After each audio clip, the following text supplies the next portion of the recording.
First of the three pillars is confidence.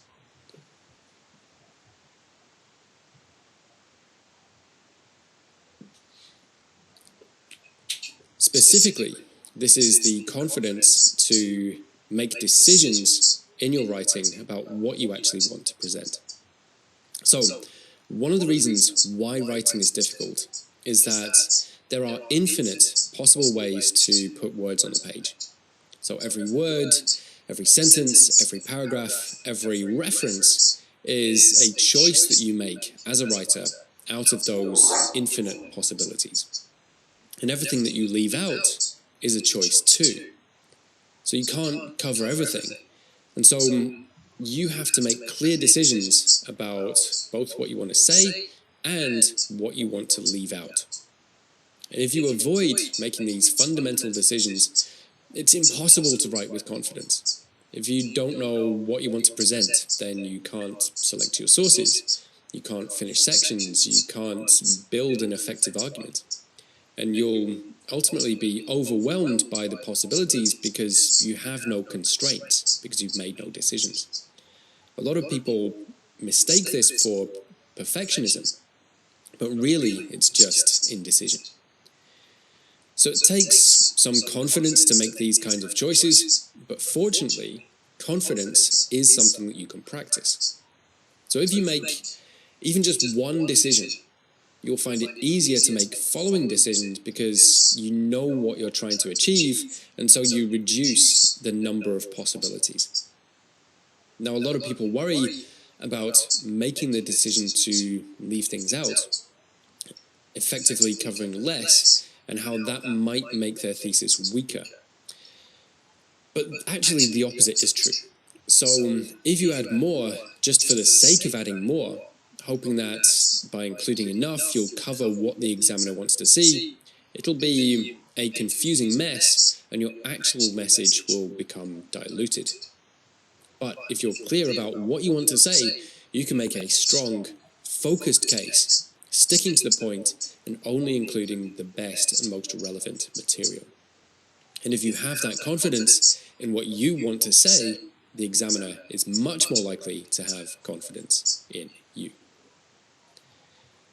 So the second key pillar of good PhD thesis writing is understanding structure.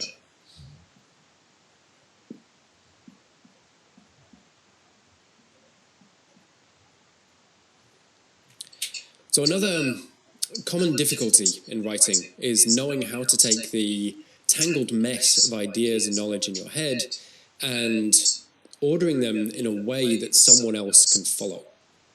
But fortunately, there are guiding principles that you can learn that can help you to create a coherent structure. And these principles are universal, they can be applied to any research project from any academic field, and they're actually quite simple. Now, they do take a little bit of time and practice to master, but once you get it, it can make a ridiculous difference to the quality of your writing. So the basic idea of structure is to think about the relationships between ideas in terms of causes and effects, or needs and problems and responses to those needs and problems.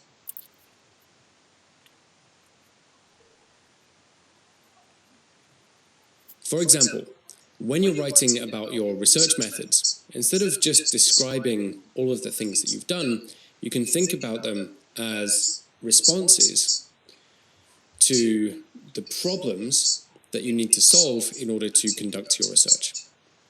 Now, this might be quite simple. For example, saying, in order to understand A, we need a way of measuring B, and this can be done using technique C, which might be a standard technique. So technique C is your response to that need. Pretty simple.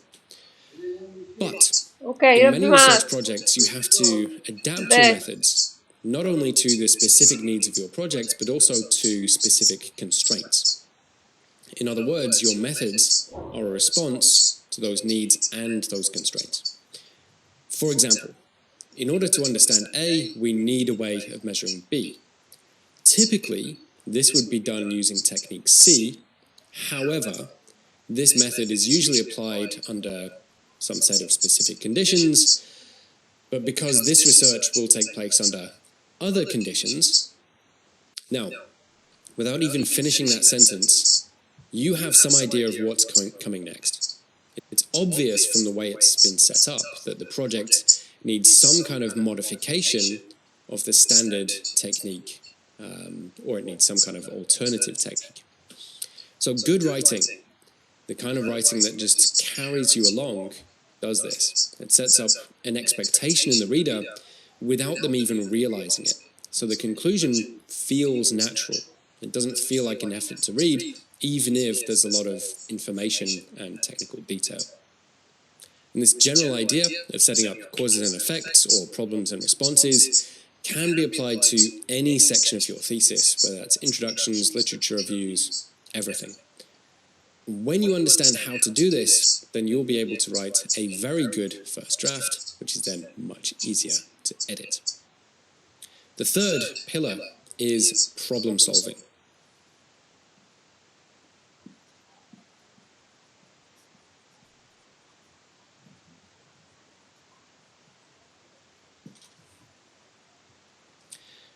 So even when you make confident decisions and you understand structure, you'll still inevitably face problems in your writing. Now, a lot of writing advice tells you to just keep writing whenever you face a problem, but all this does is save the problem for later while training the habit of running away from difficulties. So it's much better to learn how to cope with and how to solve the different problems that arise. Now, the understanding of structure and the ability to make confident decisions helps, but there are also specific tactics and techniques that you can use depending on the situation. Now, there are too many to go into here, although I do have a video on writer's block, which I'll link to up here somewhere, that covers some of them. But the simplest and most important of these is to simply slow down and give yourself some time to think, to calmly consider your options, and to make a decision. This goes against the vast majority of writing advice, but there's no need to write in a panic. And every writing problem is solvable if you give yourself the chance, and the more you do that, the better you'll get at it. And ultimately, this is where the satisfaction of writing truly lies. So if you ever do any kind of puzzle, like Wordle or Sudoku or anything, you'll know that it feels really good to struggle a little and find a solution. And if you want to enjoy writing, taking the time to solve these kind of problems is key. So each of these three pillars helps to reinforce the others. So if you have a confident mindset and you decide what you want to communicate, it makes the structure and the problem solving much easier. If you understand structure, it helps your confidence and it helps with problem solving. And if you know how to solve problems in your writing, again, it helps your confidence and it can help you to reinforce the structure of your. Instead of talking about almost exclusive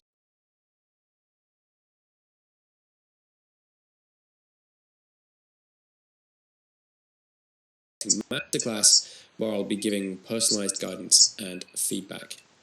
So this is for those of you who have already got that foundation, where you've done your research and you not only want to get your thesis done, but you want to